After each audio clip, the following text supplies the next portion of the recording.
Appreciate it, guys. And I'm genuinely excited to be back here. Like I said, this is like, I'm not doing a circuit or anything. I just really wanted to come back and talk about like what we've created. And really, there's one piece of the story that hasn't really been told, and I really want to spend like the first section of this actually talking about is the influence that Philadelphia, Penn, and Pennovation has actually had on the drone light show industry. It's actually been a really big part of drone light shows. So yeah, my name's Tony Samaritano, one of three technical co-founders of Verge Aero. The fourth founder, his name is Nils, he's our CEO. He's our CEO today. We've been at this effectively for about 10 years now. The current version of the company and the technology started to be built around 2017. So one of the main things I was trying to figure out, I rewrote this presentation like 3 times at this point, and I really had to take a step back and go like, what am I uniquely positioned to talk about? And actually, it's been fantastic talking to everybody that I've talked to today, because I think it actually is in line with where this presentation is going to go. For myself, it is, me and my co-founders, we built a robotics company, which in my opinion is one of the hardest companies to possibly build. There's so many things that go into it that you're not going to be subjected to if you're just building a startup company or any other traditional type of company. So from my perspective, what I really wanted to do is tell a story of how we did it, because there's definitely something in here that's more or less generalizable that you need to factor in, and a couple extra things you need to factor in when you're talking about hardware and then specifically safety critical applications when it comes to automation. So that's kind of what I'm going to frame this entire talk around. Just a brief outline. What I really would like to do here is, again, talk about the genesis of drone light shows in general and tell that story. And just how much of that is actually around Penn and Pennovation. Big part of that. This robotics as a product concept,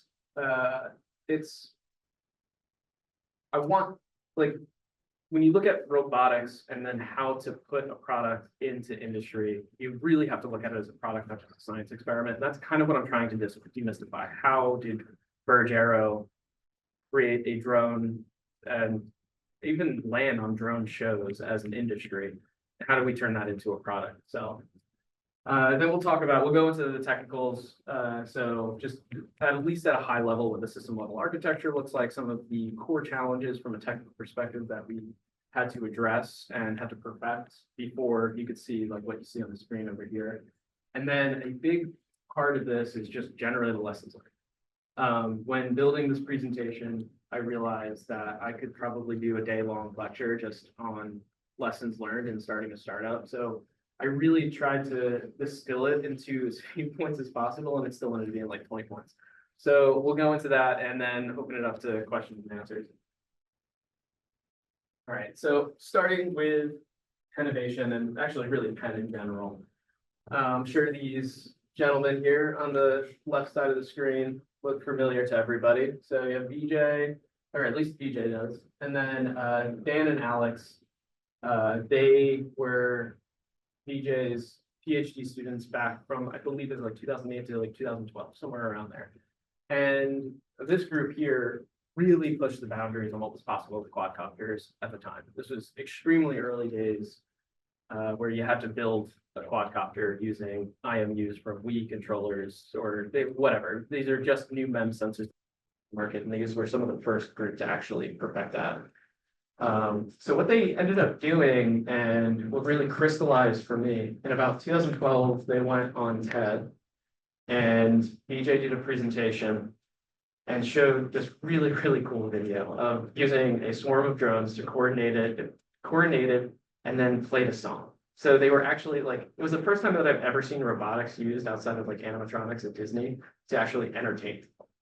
And something there just clicked. It was amazing presentation. You should definitely watch it if you haven't seen it.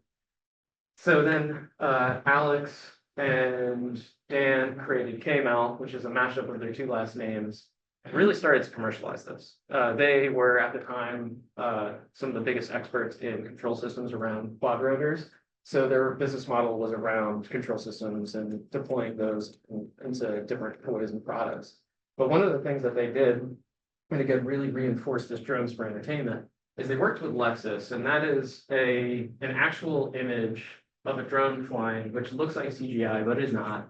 I actually held one of those in my hands at one point, and they had, I want to say maybe like 25 or so of those fly around and do a commercial with Lexus.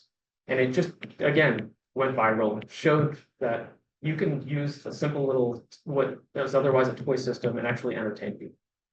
At the same time, I was working at Boeing, and this is an image of one of the quad rotor systems that I was working on there. So that's actually 4 quad rotors all linked together. Each one of those props is 27 inches. And the whole thing was, it was a modular thrust platform. So it's effectively a crane replacement. But at the time, I was watching the whole space, working at drones at Boeing, and really doing a lot of automation in the space. So next slide. Just jumping a few years forward. We can get into any level of the story that we want, but I wanted to now focus in on where we got to with Pennovation. I think this is a video play, yeah. So that video up there, that is the first time at Pennovation in 2017, very late 2017, but I actually had the baseline version of the system working. So that was more or less completely offline coordinated control of those drones. And it was the first example of the scalable system that we were able to make. And this will make a lot more sense when I go into the architecture and how this stuff actually works. But here's the founders, and just to really go into, I'm trying to be relatively brief. Yeah, we're doing good on time. But kind of like go into the whole origin story. So we went through a bunch of different iterations of this.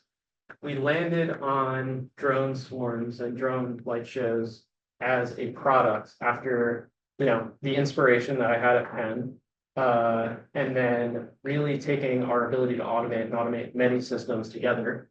We looked into the market. We're like, okay, entertainment's obviously a thing. So we started to reach out.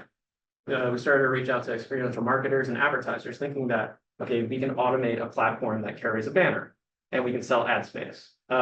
People thought that was cool, but we're not gonna really pay for that. We kept hearing over and over and over again was that they could sell, like, if you could fly 100 drones and put a logo in the sky, we'll be able to sell that all day. And they were willing to spend a lot of money on that. So really the origin and how we landed on drone light shows was simply just this intuition that this is cool. Somebody else has already proved that it's cool.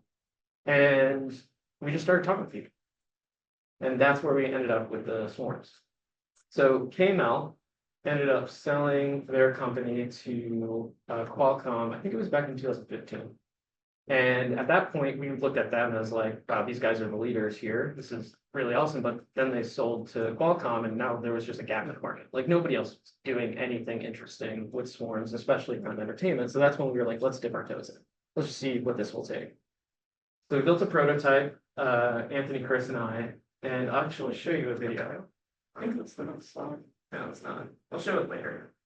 A video of that first prototype. But we built that prototype, proved that we can control multiple drones in a coordinated fashion autonomously with one pilot.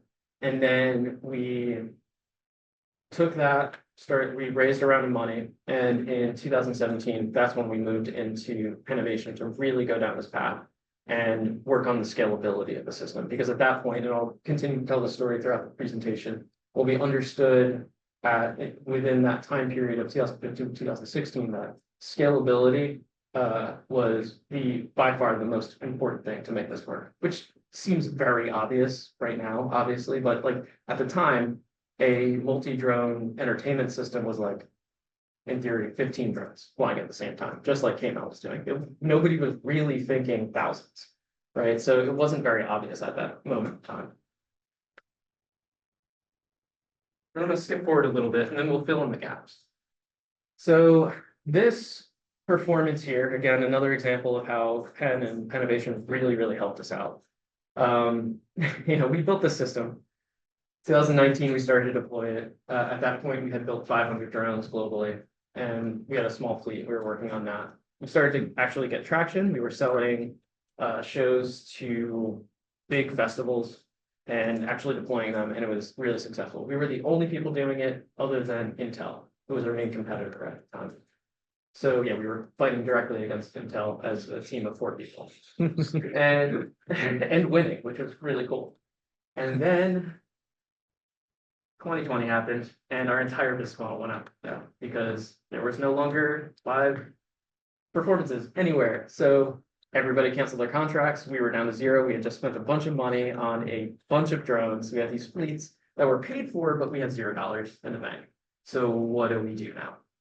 So we ended up, we were at Pennovation at the time, but obviously even Pennovation shut down and we were all doing things remotely. And we were really just, we're sitting on all of these drones and nothing to do with them.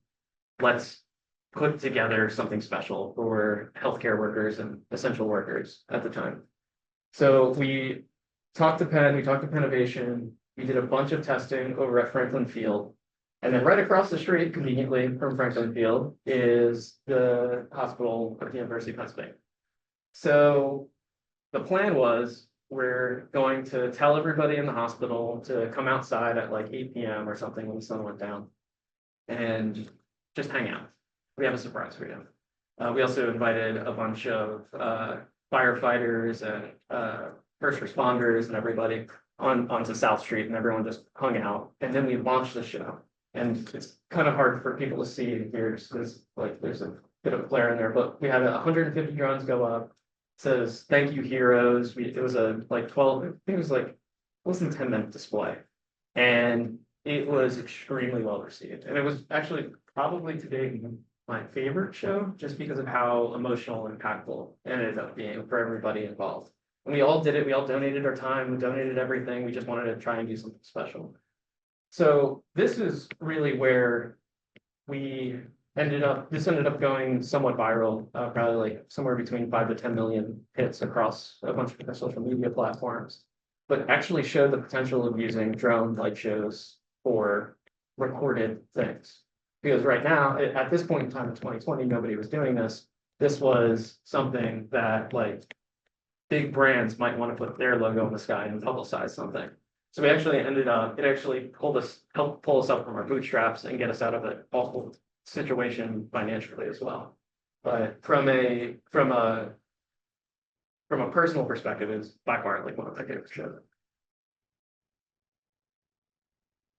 Okay, and then after that, we kind of just leapfrogged everybody. The big one, and this is again inside of here, it's kind of hard to see, but that's Biden. When Biden announced that he was president-elect that Saturday after the election in 2020, we flew a surprise drone show with him. That all is directly from the work that we did at Pennovation and meetings after the COVID show that we did. Then like big festivals, obviously Disney, done stuff with Beaver. That's us on America's Got Talent. A few years later, we taped that in 2020, September 2021, and it aired in 2022. So that was the moment that we got a golden buzzer from Simon Cowell, which is a very weird experience. So yeah, and then since then we've really been scaling the company. So that's kind of like the intro, and I really wanted to tell the story. It's like, you can go from an idea, you can go from just loving quadcopters and robotics to actually finding some kind of a market niche. And then as long as you're building the right things at the right time and doing it, and we'll get into this like safely and efficiently, like you can build a really great robotics platform and actually take it to market in a meaningful way. So it's going to be the overall theme of this. All right, so getting to robotics as a product. I'm just going to go to the next slide. So the thing here is that what makes robotics different? They're really, really hard. It's really hard to commercialize a robotic system. There's not very many companies who have done it successfully, and many that have done it have survived it's just a struggle the entire way. When you think of building a technology company, first, like, let's go up this stack, right? It's like, okay, building a tech company is hard. You're building a new technology, something that in theory has never existed or never been applied to a specific market. Difficult. Okay, now you do software. Okay, also difficult. Pretty easy to scale because like you just spin up more servers. But getting the software right and building to the right, like your right market size and everything, that's super important. Then hardware. Hardware is even harder because now you're dealing with atoms and you're dealing with supply chain and you're dealing with manufacturing. And then robotics adds an entire another layer. And since you're dealing with autonomous systems, those autonomous systems need to be safe. They can't just go haywire and start hurting people, right? So you need to have that extra layer on top of that of just overall difficulty. So like this is kind of just why robotics is so hard and why this you don't see more robotics company, at least at this moment in time, is a lot about all of the complexities that goes along with building a robotics company. Hardware, safety, supply chain. Obviously, the engineering is very difficult, but I think everybody in this room should be able to build a drone light show system given enough time. It's not the most complex system to build, right? But it is hard and it takes time. Murphy's Law, you're dealing with, like, when you're dealing with hardware, anything that will go, it can go wrong, absolutely will go wrong. And it will go wrong in the most annoying ways that you can't predict. So when you're dealing with a robotic system, though, somebody could die, right? When you're dealing with a server-side rendering issue, refresh the page. Okay, no big deal. Embedded systems, very, very difficult. You have to, I don't have the luxury of a memory management unit. If I access the wrong piece of memory, the entire program goes down and now the drone auto lands or its motors can shut off. Like there's these crazy things that you have to deal with these types of systems that you don't have to deal with a normal software company. And then obviously real-time control, that's another big thing. I could just keep going on that. Okay, so let's go into what I'm trying to really accomplish here. And I think that there's some way of generalizing how do you make a robotics company successful. This is my first shot at it. It's not perfect. It's on the right-hand side here. On the left-hand side, this is kind of the more traditional startup path. Build, measure, learn. It's traditional startup way of looking at it, lean startup, all of these different books and methodologies of starting a successful tech company. They're mainly geared towards software because what you really just need to do is build. You let it break, you do some things, you measure, you learn some things, and you just keep iterating over and over. Very similar to the robotics one. The big thing here, though, is engineering from scale from the beginning and ensuring safety the entire time. And then when you're dealing with robotics, although very applicable to software and any tech company, is hardening that product. It's just you have to be a lot more diligent while you're hardening the technology to make it easier to use. Okay. So what I'm going to do here is I'm going to go over the iterations that Verge took, and in the process, we'll talk about the technology. See how we're doing on time. We're doing great. Okay, cool. So iteration 0, this was when we first figured out the opportunity. It was around when KML got bought, and we started actually talking to people. So identifying the core problem, I think in retrospect is obvious, but at the time, I don't think we did a very good job at it. I think I'd give us a 2. Okay. Reason being, I think that we were very naive at the time in 2015. So I was 25, Anthony was 23, and Chris was 24.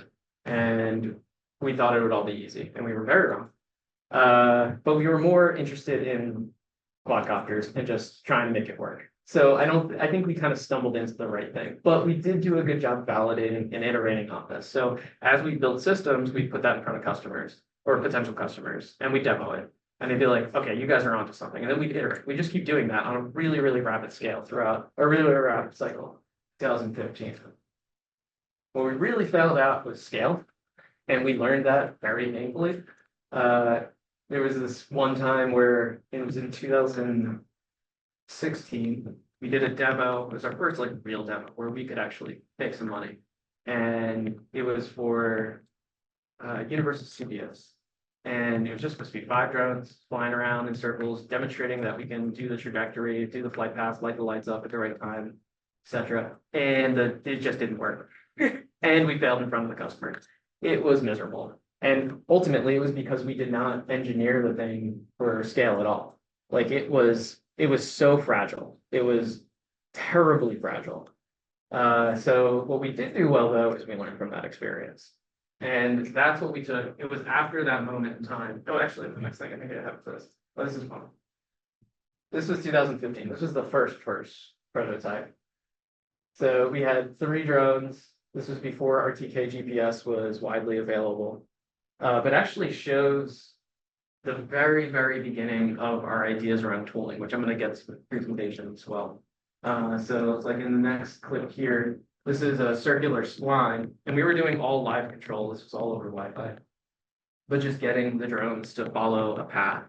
And like you could live tilt it and move it around, and the drones would follow that path, and it would do it all live. And it was really cool proof of concept, because this is what we were thinking while we were going into this. Nobody's going to even bother with drone light shows unless if they can actually build drone light shows. So how do you do that? Well, you need to use some kind of a 3D environment, and you need to describe how the shape should look, and then allow the software to do the hard work of assigning those pixels and doing all the flight paths and doing all of the collision avoidance all inside of a studio that anybody can use, right? We wanted to make it as easy to use as like an Adobe product, and this is kind of the first part of that.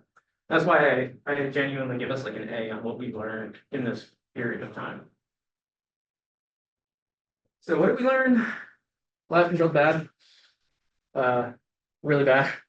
A lot of times your Wi-Fi module would just cut off, or somebody could trip on a wire, and now all of your stuff goes down. Tons of things. I think they all become pretty obvious when you think about them. Wi-Fi was complete and utter overkill. So, you know, Wi-Fi, even like this was 2015, so we didn't have the luxury of like the new mesh standards and some of the new standards that came out. You know, you were really stuck to one gateway that could support commercially, you know, 20, 25 devices. So like the infrastructure needs to go farther than that, where a lot more, and you didn't need 20 megabits per second or 56 megabits per second. This thing, when we have 1,000 of these on a launch pad, we're sending maybe 100 bytes to it back and forth once every 30, 40 seconds. That's all you need. You don't need Wi-Fi. It was complete and utter over. We figured out scalability was super important, and I'll show a video of why we figured that out. One of the things that was super important is that we wouldn't have guessed this at first, but there's extremely low sensitivity to colors, meaning that the people who wanted to buy a drone light show system or wanted to buy a drone light show for whatever, they actually didn't care about the price. They were willing to pay $100,000, $200,000 to have 100 drones fly around for 10 minutes. And that was something that we didn't expect, which actually allowed us to even go down this path because the money was there in the market. We figured out that the control software was extremely important. It goes back to what I was just saying before. If you have to require somebody who understands flight dynamics and engineering and whatever to actually design the shows, you're screwed. You're never going to be able to scale that as a system or in the technology. So focusing on the tools to make it easy for people who aren't an engineer to actually build really compelling stuff, that was extremely important. We learned that. And then other things like these drones here. I picked this video because one of the first iterations, we did this super complex, individually addressed NeoPixel displays on the drones, and that was completely unnecessary. All you needed was one big LED, one big flying pixel. So simplify, make things easy. All right, so this brings us to the next phase. What we figured out was the key pieces were wireless networking, ease of use, and automation and safety. And we'll get into why. There we go. Okay. So scalability. This, I remember this exact day that this came out. This was Intel. This is in November of 2016. And Intel had already showed that they did drone 100, which we were like, all right, we got to figure this out then if they're going to start doing this. And then one of the days that we were talking to one of our early investors, during lunch break, they posted this and we watched it. And myself, Chris, and Anthony were like, well, this is over. This is done. Intel's done it. Let's just leave. And to my surprise, there's a bunch of like very smart business people. They were like, no. You don't understand how good this is. Good. Yeah. This is great. Because not only do you have an example of what you're going to build, you have one of the biggest companies in the world validating your entire market. So it just closed that deal. It was really, really cool. it was the best thing that could have happened in that moment. Sometimes the universe does weird things, and that was just one of those moments. It was super weird. But yeah, so scalability was number one. So the next iteration of the company, which is really the foundation of what everything else has been built on, happened from 2017 to 2020, ending with us flying that COVID show out of Brentwood. So I think we did a really good job of identifying the core problem at that point, and that came from the learning of the previous phase. We knew exactly what we needed to build. We knew the level of complexity that it needed to be in order to actually accomplish it. And we knew that there was a market, and a big market for it. After that, we did a really good job of validating, iterating. We went through a bunch of prototypes. You know, it took us a year to effectively refactor and rebuild everything that was live control, and then put it all on top of the drone, and have the drone do all of that work when all it needs is time synchronization and a trigger to start, right? So that took about a year for us to get working. And that was those 3 drones flying around in the net over at Pennovation. I think that we did a good job actually engineering for scale and safety, and we'll go into that in the architecture, how we solved the safety problem, and it's been working very, very well for us. But the scale part was, it actually should probably be an A, because I think that we did it right, but I think we did it right, not quite on purpose. The first iteration of the drone was actually an extremely flexible platform. It had effectively a bunch of RAM slots. So we'd have like this cart bus system, so we could swap in and out hardware. So we built effectively a platform that ended up, we could just swap out new processors, swap out new radios, add different modular components. And that ended up being incredibly valuable, because the first 2 fleets that we built, we had to completely retrofit, but all we had to do was pull those cards out. So that was like, we saved easily, you know, $400,000-500,000 of money that we absolutely needed, just by making the drone a little bit less scalable, but a lot more flexible. And we needed it at that time, because we didn't know what questions we were going to run into. I think we did a really good job on that. Launch it harden, we'll talk about that, whatever. And then the learn, I think we did an okay job. I think that we did a pretty decent job of getting to where we got to there, and then building success on top of that. But I think that this product, and what ultimately we could have done, if I could go back to 2020 and do it again, I'd do things a lot differently. And we'll talk about this drone, which ends up being a really great drone, but I think there's definitely lessons to be learned on the learning phase here. All right, so high level overview of the system architecture. These things aren't talking to each other. They're actually pretty dumb. They have no clue that other drones are flying with them. All you need is temporal and spatial accuracy, and you can fly tens of thousands of drones, right? As long as your clock and all of the drones know exactly what time it is, and you have RTK centimeter level accuracy, these drones just need to be exactly where they're supposed to be at exactly the right time, and they don't hit each other, right? Another big benefit of having it as a totally decoupled yet centralized system is that, like, if any one failure does not lead to a system level failure, you don't have to worry about anything going wrong. And in fact, we could throw our radios out mid-flight, and the worst thing that happens is your GPS accuracy goes down.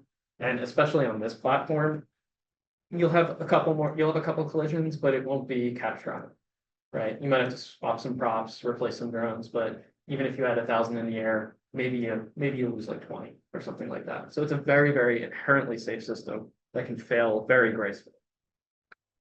So we have the design studio, which is kind of like our it's kind of our Adobe Premiere, our Adobe suite. So creatives can actually use it and develop drone shows.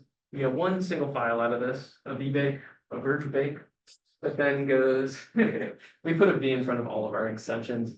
So that's pretty much them all. Anyway, then we put that into our ground station, which is another piece of PC or Mac software. Then you have all of the files for all of the drones, everything the drone needs to know how to fly the system. After that, we have our just ground station infrastructure, which includes a server, PoE, everything here is PoE.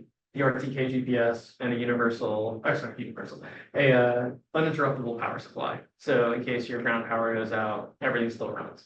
The cool thing about that is this entire part of the system could fail.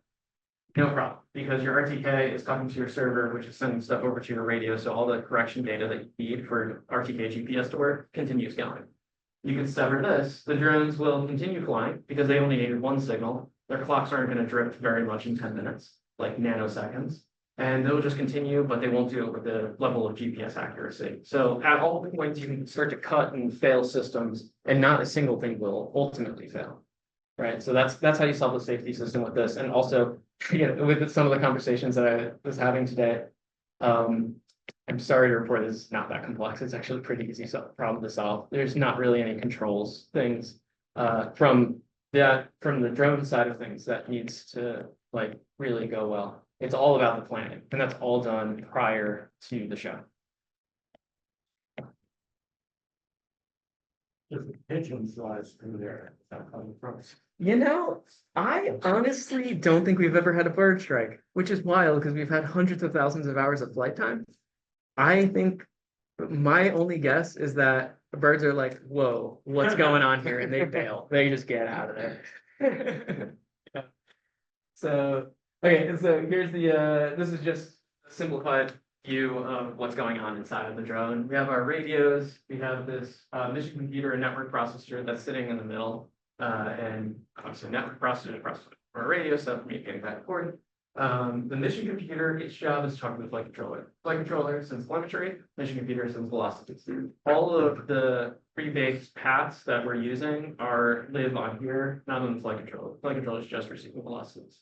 And then its job is to collect all that GPS data. We then send the correction data here, here, here. That gets injected into the GPS and you get centimeter level accuracy. Right? Nothing completely wild, but the thing that we do that nobody else does, which I think has really helped us out, especially in this phase of the company, is splitting these two functions. So this flight controller, we're just running BX4, nothing really special. It's effectively vanilla, a couple little things, nothing major, and we pretty much stay completely up to date with it because it is effectively a vanilla image. But I only push that update once a year, once every year and a half, because we want that to be as stable as possible. Only if there's a problem will I change that. But that allows us, by decoupling this and creating this abstraction layer, that means we can iterate a lot faster on this. And we can add more features for our customers a lot quicker, because worst case scenario, I deploy something, that goes down, flight controller is still active, it'll just auto land. It won't just fall out of the sky. All of our competitors do not do that. They have everything on one flight controller, and that's, I've heard bad things. I've heard horror stories that we haven't had to deal with, which is good for us. Okay, the next piece of this. So that's how the system becomes scalable, like from an architectural perspective and as simple as possible. Next is wireless networking. It was by far the biggest crux. And like I said before, Wi-Fi was complete overkill and it's hard to scale from an infrastructure perspective.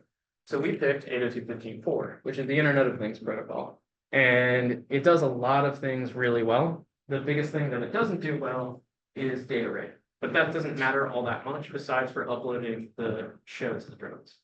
But it can support mesh. It's one of the things that we always intended for was this to be a starting point for the platform, not to just be ultimately what we use. Like this could be applied to different industries. So when you're looking at swarms, you need mesh.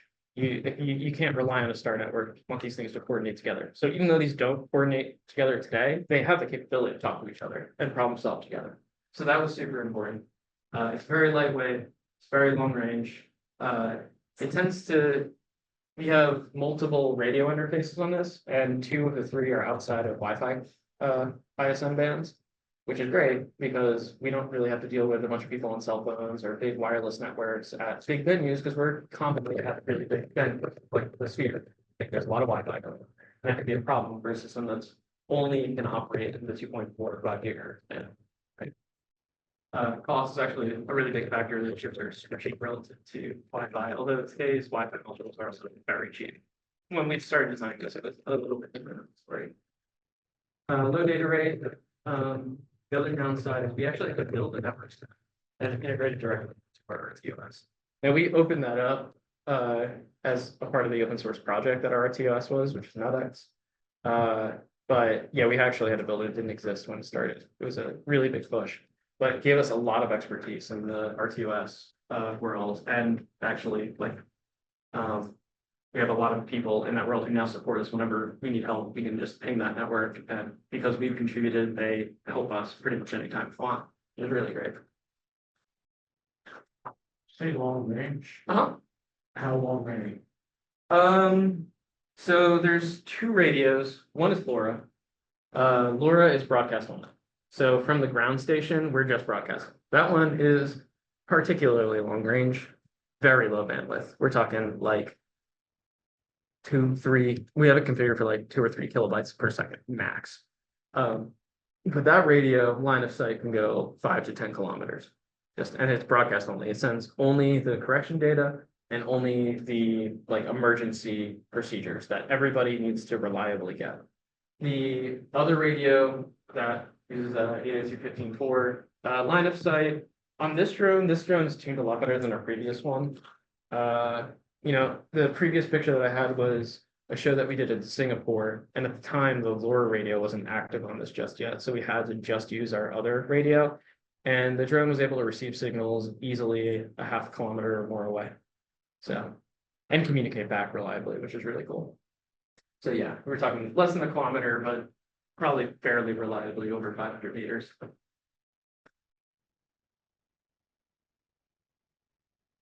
All right, the tools. This is probably the most important thing. It is almost definitely our biggest differentiator as a company. So relatively hard to see. And actually, I picked this video because it actually has Franklin Field in it.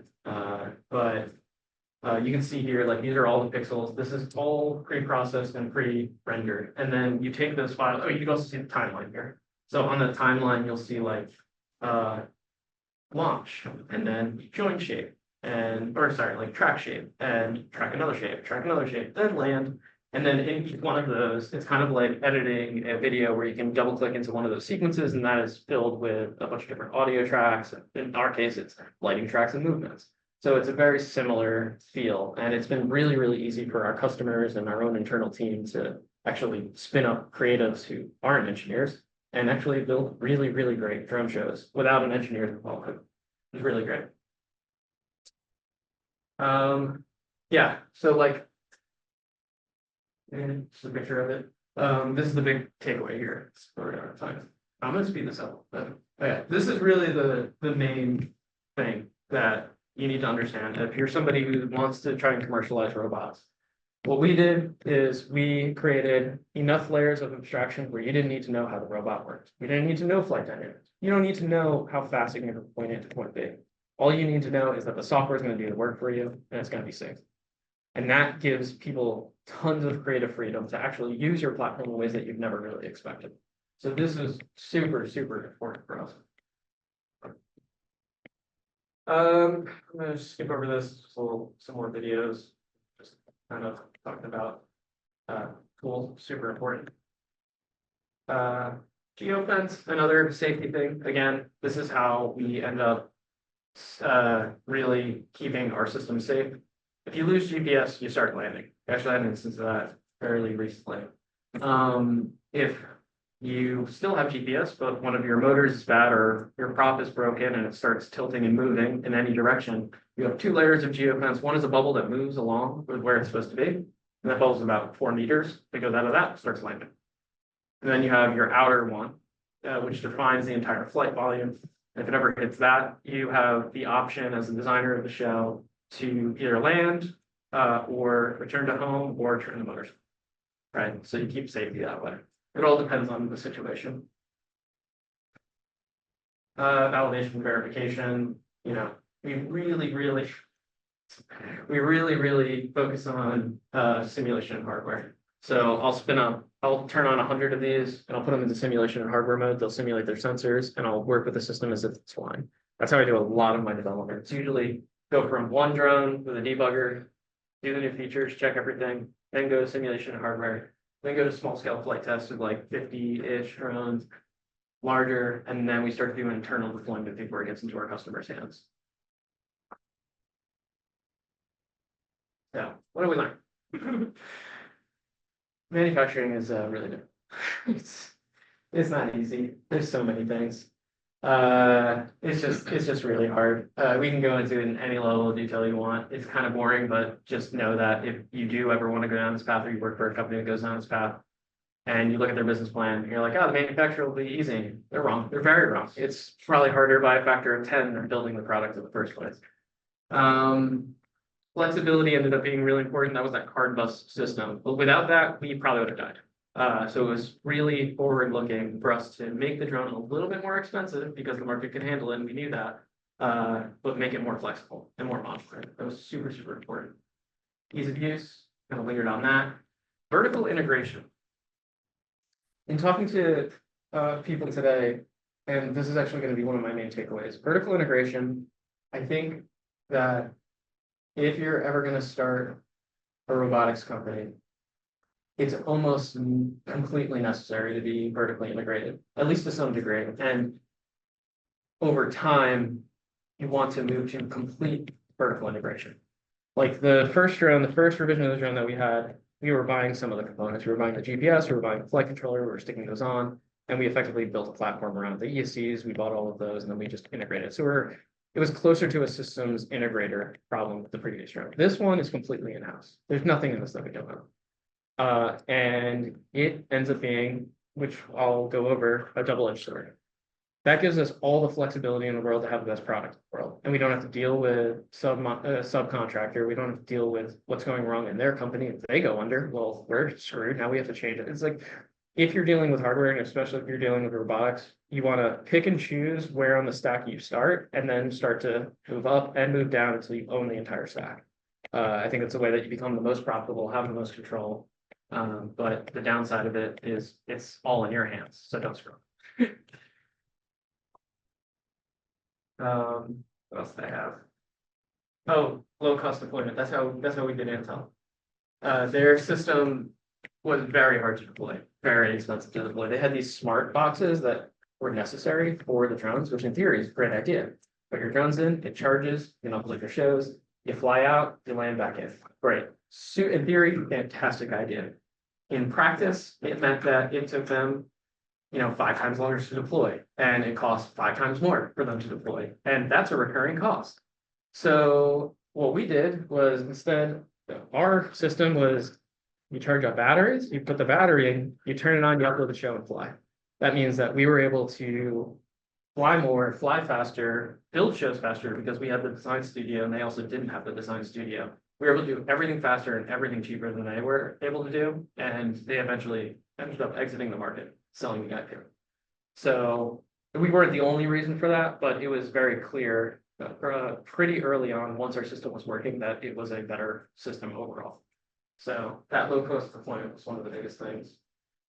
We noticed that the price per drone per show was rapidly declining, which we expected, but it was declining faster than we thought, which was one of the imperatives for building a lower cost drone, because you weren't going to be able to charge as much for the drones. And then the competition was increasing. So that's where we're at. Yeah. So iteration 2, this is like from today, or from around AGT to today. This is, and actually, I'll turn this on. You guys can pass it around.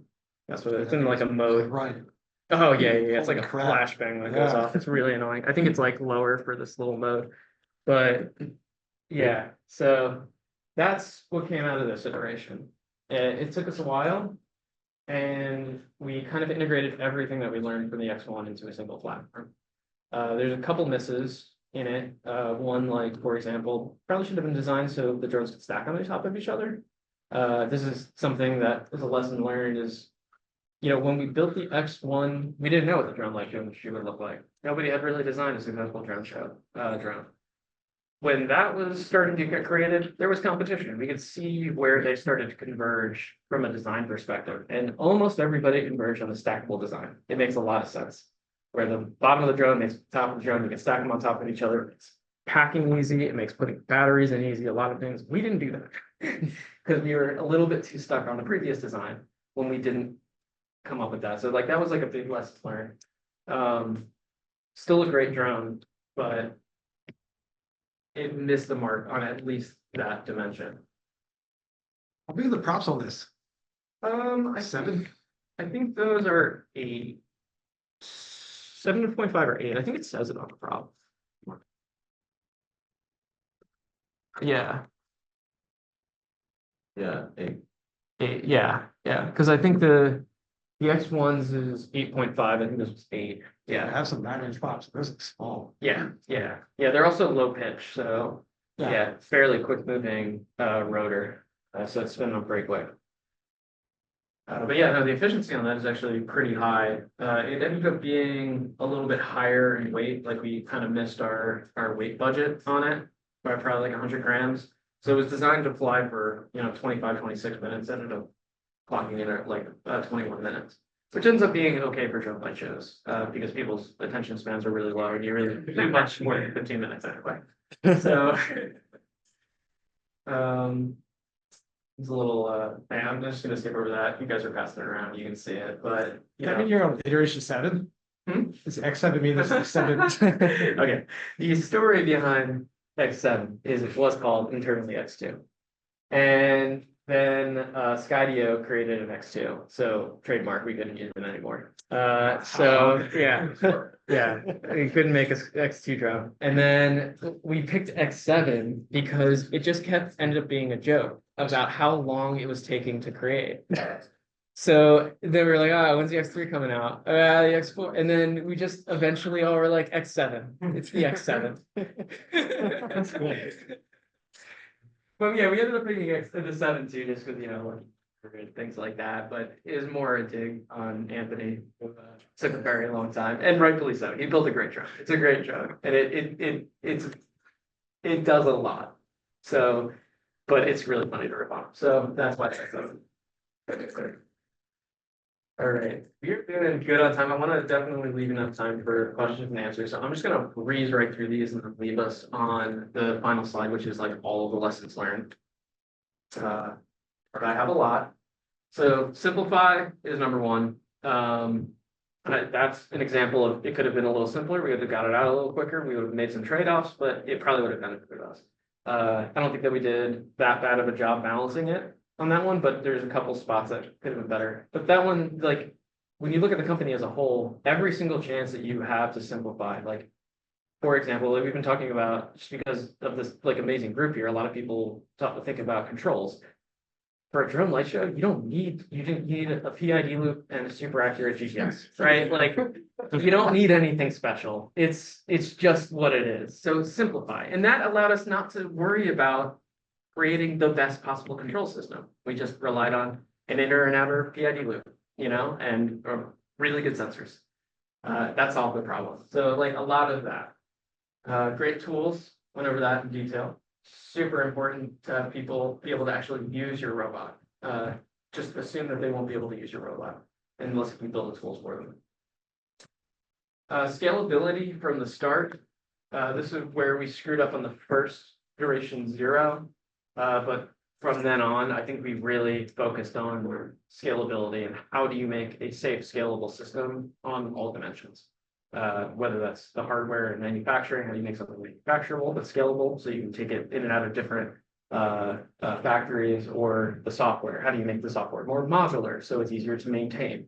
Actually, that's a big thing that we screwed up early on. I think that was just because we needed to learn the lessons, and we're all electrical and computer engineers, we weren't CS people, so we kind of just plowed forward to make this first iteration, and we've been cleaning up tech debt for years. And if we would have just started with a more scalable software architecture from the start, I think we could be accelerating even faster than we currently are.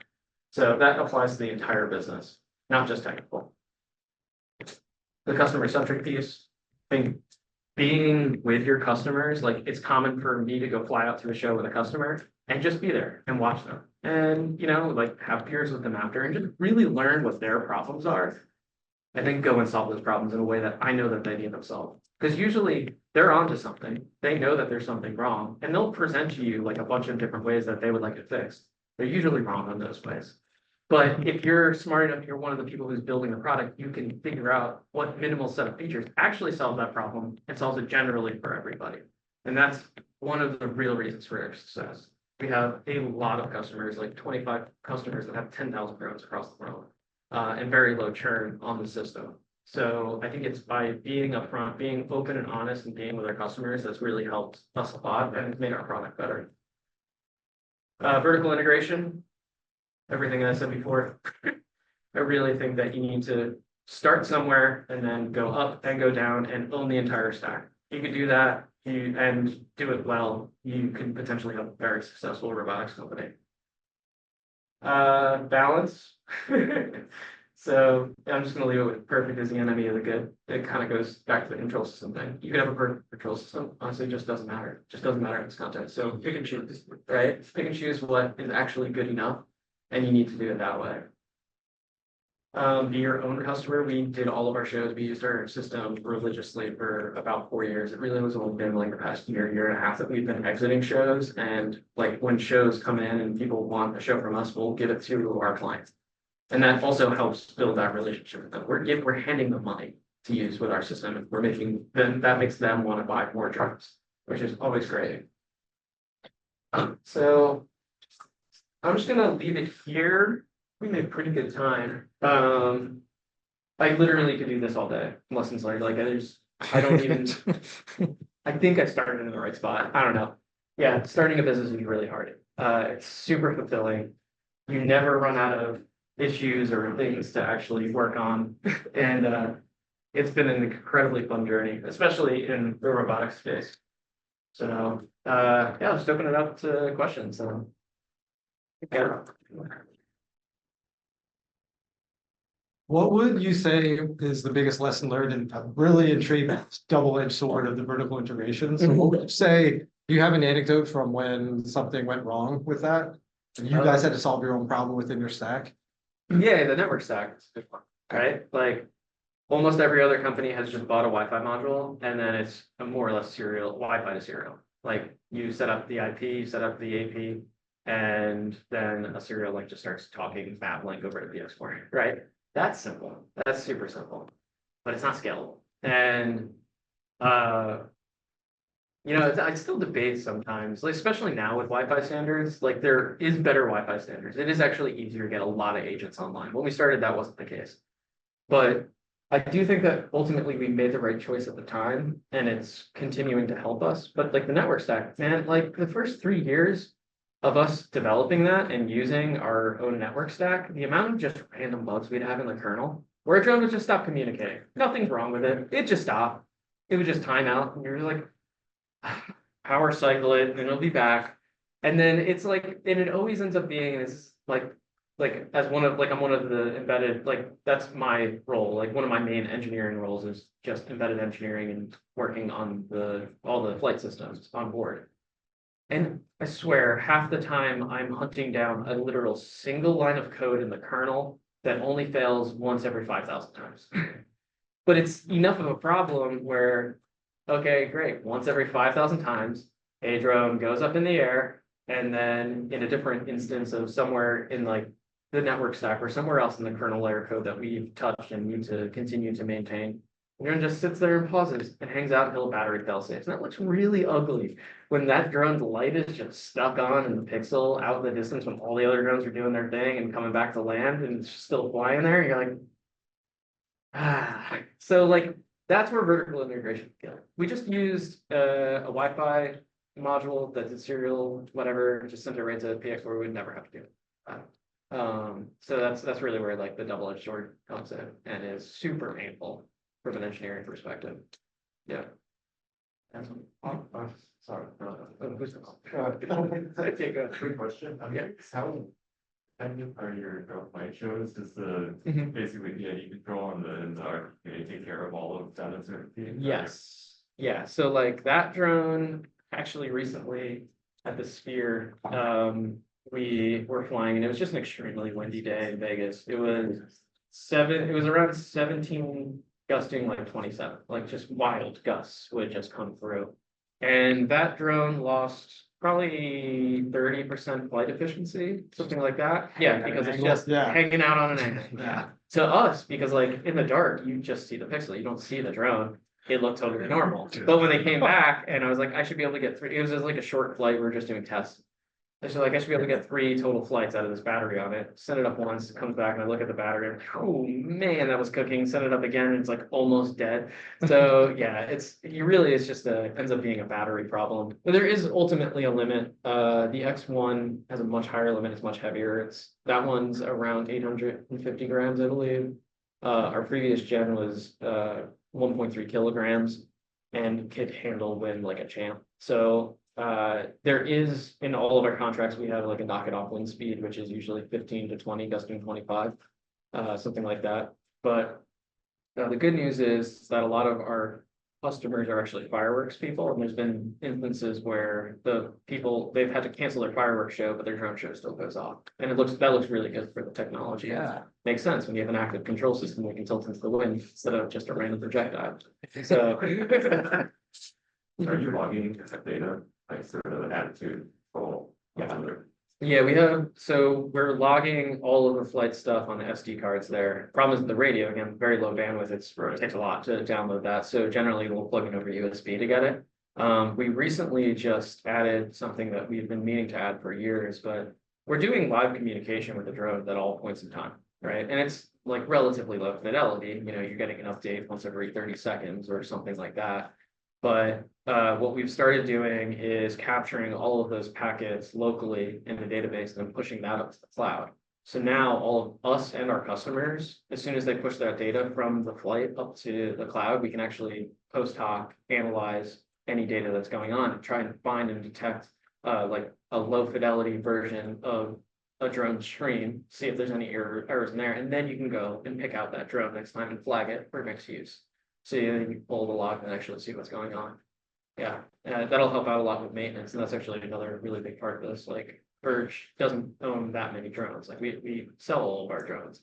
So supporting that many customers, where some of these customers have 1,000+ drones in their fleet, if having them making tools to make it easy for them to maintain their fleet is actually a really hard part of this. When you talk about the vertical integration, Mhm. do you own all the like manufacturing, like the molds and the production of all these units? Yeah. So we own all the tooling, all the molds. We don't own the factory. We're doing it out of a contract manufacturer, but like Okay. everything around it, the entire line. Yeah, all the molds for the plastic, all the Yeah. tooling, all of the assembly structures that are needed to pass it down the assembly line. We own all of that IP. Right. Actually, and by doing that, we just happen to have like a really fantastic mechanical engineer who had done that in the past. And it was great. He probably saved us $500,000 by doing the tooling and especially the assembly line like design itself. Right. So And huge. you use it's like with a contract manufacturer, like Mhm. you don't actually do the run of the production runs, right? Or- No, yeah, we we did all the development with them. Obviously, when you're building, it's not the most complex product, but it's a relatively complex product. Right. Like you have to work with your contract manufacturer to build the line, right? So, now we're at the point where, other than just issues that come up, it's more or less we give them a PO and they order all the parts, they bring all the parts in, bring all the circuit boards in, assemble it, test it, and then ship it over to the US. So, yeah, How many Took a units do you run now in like production? a few thousand at least at a time, generally, yeah, Awesome. yeah. Do you think that someone might call Milwaukee or power plant? Yeah, it's very, very obvious use case, it's military. Like the way that we set up our infrastructure and everything from a technology perspective will allow for that. The one gigantic thing that's missing is any form of perception. So like there are no cameras on it.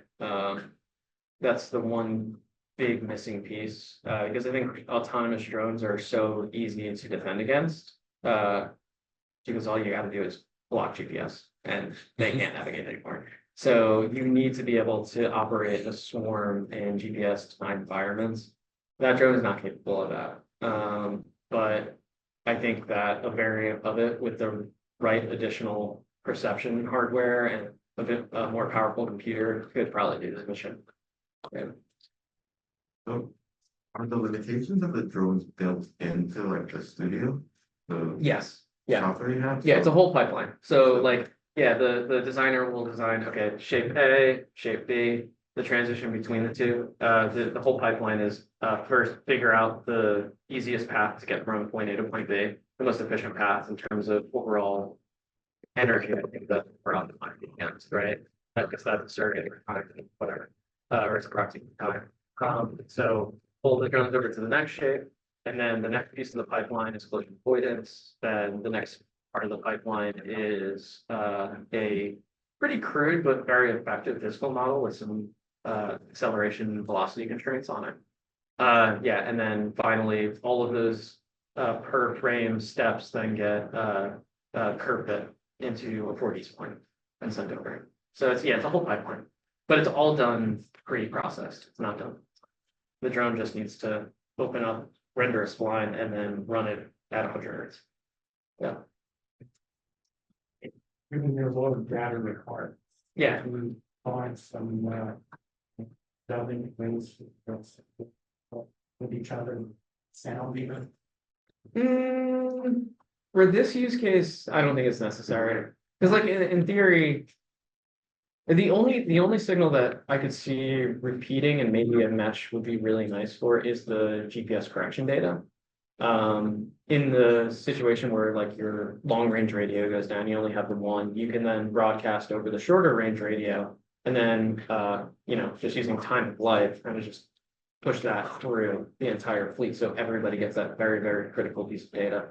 Any other type of modality or physical layer, I think it's unnecessary. Because again, like worst case, if it doesn't get that correction data, it's just going to be a little off in position. You have a little bit higher of a chance of a collision, but the system's not going to fail, right? Yeah, yeah.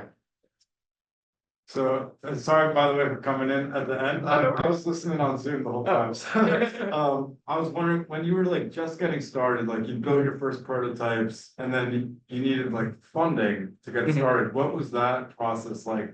Like going that early stage, like getting the funding?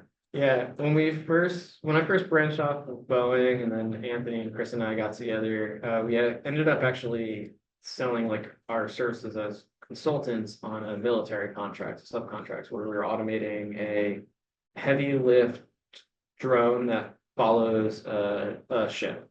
And its whole purpose was that it was power tethered and it would launch, and it carries a antenna array, so that that ship could pretty much put up a cell tower, yeah, and then communicate over the horizon, which is great if you don't want to go up to satellites.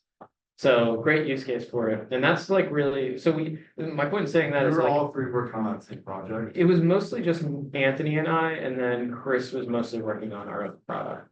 But it was like in that and in some of the work that we had previously done and some of the work that I had at Boeing, that I was just like, we know how to automate this. Right, so that's kind of how I was kind of part-time working on the drone light show thing. Chris was working on it full-time, and we we're kind of funding all of his things by more or less, you know, moonlighting the project, you know, it's like, yeah, it's just completely, we're effectively doing it all in our spare time, Right. to build the prototype. Right. Yeah, But then like you had to like to go to the next level where you could get customers, right? Yeah. You had to like do some like fundraising, right? Yeah, so we had to do fundraising. That happened in 2016, but prior to that, we had met a really great guy who's still somewhat involved to some degree.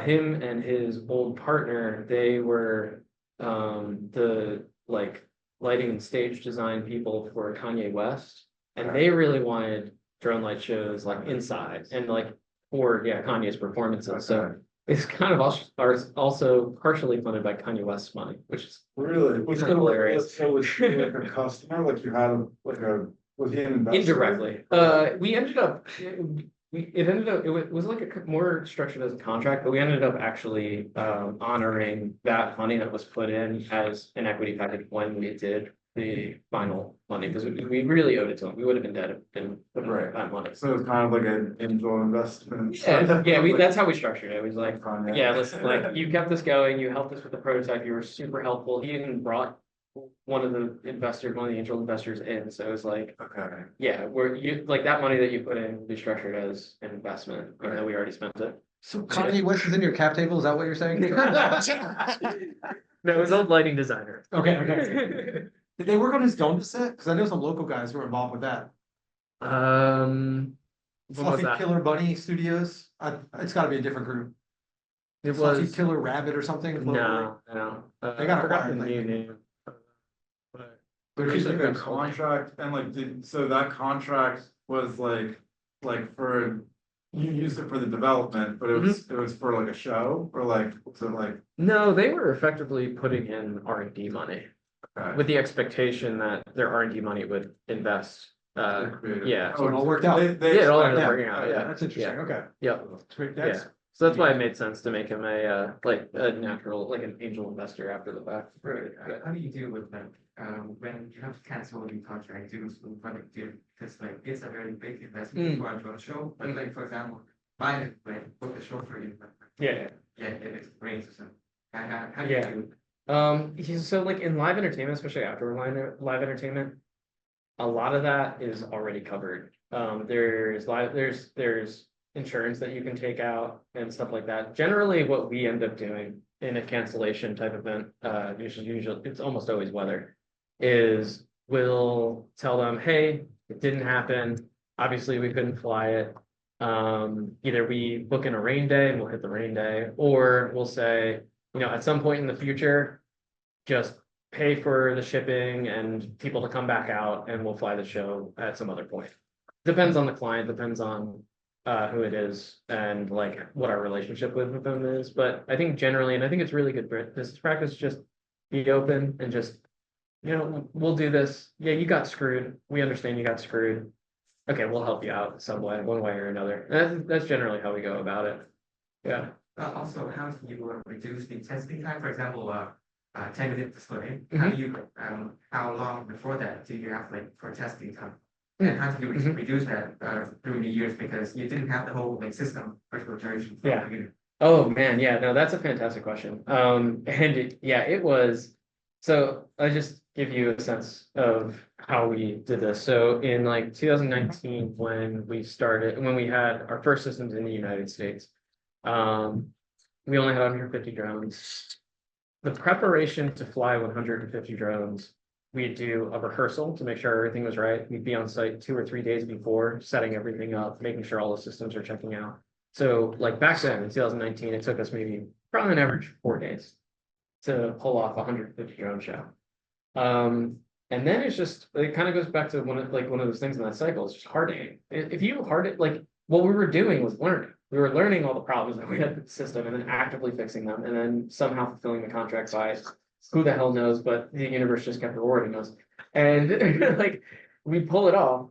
And then, but like, a year later, we'd show up a day before. And instead of a full rehearsal, we'll send up a couple drones just to make sure the airspace was good. And then by 2023, we just show up and fly. Like we don't do any testing. In most scenarios, like and you can usually tell just by looking at Google Maps. It's like, oh, I'm taking off from an open field where there's nothing but open sky and like we're pretty far away from anybody who's going to be watching. Okay, show up and fly. But then if you go to like Lost Lands we did 2 weeks ago, and that was 1,400 drones. So we had to do a bunch of testing prior to make sure all of the systems are ready to go. And we pulled that one off really quick, but it really only took like a day of testing prior in order to fly 1,400 drones. So it's really just refining the process, and if the technology is good enough and you can rely on it, you can show up, plug in the batteries and send it. Yeah, thanks. Yeah, that's a really good point though. Like, yeah. And because I study robotics too, so I understand like, Yeah. it's like, it's so hard, man. Yeah, right, you press that button, you're like, oh no, and then the worst part is when like the magic smoke comes out that you can't get back in. It's really bad. is Intel still in the drone game? No, so funny enough, Elon Musk's brother bought their IP. Interesting. Yep. What's he doing with it? They're trying stuff. I think I don't really know what their deal is. Like it's funny that like the company who bought it, it's this whole thing. This industry is just wild. Like everybody knows each other, everybody talks to each other, and it's just hilarious. So anyway, the people that have Intel's old system actually used to own one of our drone systems. They then sold their drone system and they were good friends with Kimball, then convinced Kimball to spend a lot of money buying that IP. And ever since then, all I would say is that like they haven't been a fierce competitor, right? So Are you guys the biggest name in the marketplace? depends from a vertical integration, like from a system that's vertically integrated, and especially in the US, and then even more niche, people who currently have fireworks, like who are a fireworks company, we're leading that by far. Right.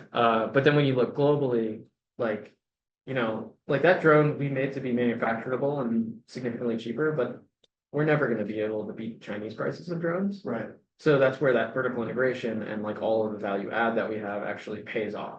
Because people who are like truly professionals, they want the professional system. They want a system that is vertically integrated where they only have one person to go to. They don't have to talk to somebody in China who then has to talk to somebody in Latvia and then Yeah, right. all of this roundabout way. So from a professional perspective, if we're not the leader, we're very, very close. to being the Okay. leader. Yeah. And it seems like you really carved out this need in the entertainment space. Like I saw the EDC, you know, Vegas flips. Yeah. And then you've talked today a little bit about like advertising and those opportunities, which is an entirely different market. Are Yeah. you guys finding clients from both sides, or are you really just in this entertainment space? Yeah, and it's funny the way that all of these things seem to kind of evolve over time. What we see is, what I've seen is like, you know, back in like 2019, nobody gave it about this, like nobody even knew what it was. Yeah. And then we did the Biden thing. And then everybody all of a sudden was like, we need this. Yeah. And that was the first wave. And those were the fireworks people because we flew the Biden show, we flew with fireworks. And Okay. everybody only talked about the drones and how Interesting. Biden just did a drone show. So then all the fireworks people were like, oh man, okay, if we don't invest in this, we're behind the time. And so, and then like, yeah, like now that we have a cheaper product and this is a little like drone light shows are a little bit more available. Now, newer markets, we see a flood of early adopters from newer or from different markets, like advertisers. They'll all come in and they'll all swarm and buy up a lot of stuff, and then they'll be silent. And so it's kind of like this like peaks and then like, but it's doing it in a way that's like different industries hitting at different times for different use cases. Yeah. And you have different products, or is it just you focus on like the next version and then like that's the one you push? Yeah, it's effectively just that product Okay. now. Yeah. What's your price for this? That one, you know, I think like ballpark, people will purchase like 200 drones, probably a good number to get in. And for that, you know, you're looking at like nearly $500,000, like all in software license, drones, everything like that. That's All great. depending on a bunch of different variables, of course, but Right. yeah, it's not cheap. Yeah, so I think with that, we will have to end questions for this talk. Tony does have another appointment. But we do appreciate, you know, everyone having these great conversations and staying engaged. So once again, thank you, Tony. Thank you guys. It's been a lot of fun.